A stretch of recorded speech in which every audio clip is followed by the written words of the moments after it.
hitchhiking. I mean, I waited till somebody took me, and they took me to, I think, Austria. That was the first one, Salzburg, and there I stayed for a long time at this gas station until some very nice Turkish person took me, and I went to Istanbul.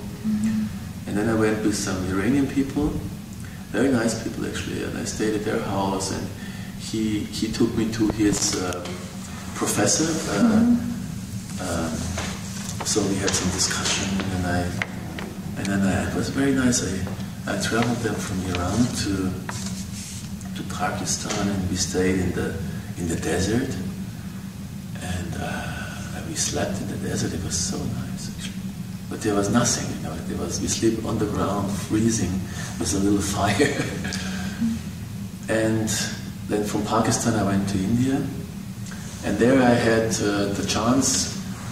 I remember I was in India, and I had a blanket, and not much. I had my backpack was this size, and I had still a passport for sure, and then they stole everything in India. They stole my passport, my money, and the blanket I was sitting on. I still had the blanket. And so I was a beggar in India, or nothing. I had really nothing, and it was a good experience. I liked it, because if you have nothing, at least you don't have to worry that somebody takes something away from you. So you don't have this fear that you can lose your house, you can lose your car, you can lose your money. And also it strengthened my trust into the universe, or into Buddha or God, or whatever you name it. So it was very nice. I met somebody who gave me something to eat, and I met other people. I could sleep, or I sleep just outside. I mean, it was not too cold. And that was a great experience, I must really say, to be a beggar in a land where there are lots of poor people. And so then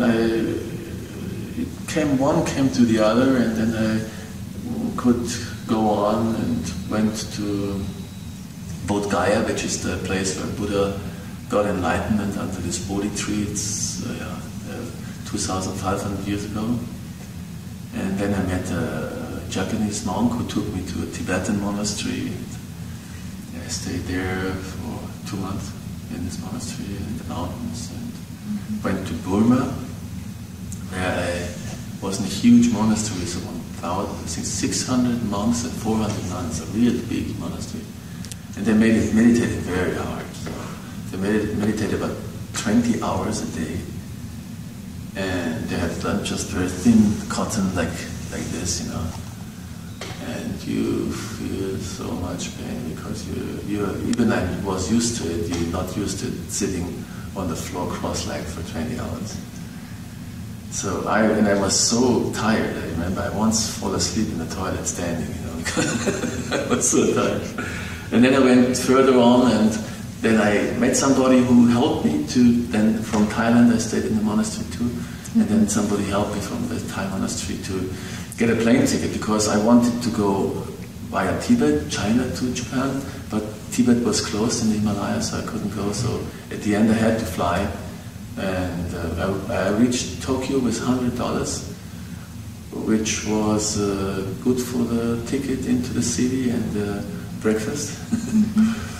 So then I tried to work, and then I told you the story. How I got to the Zen-Master and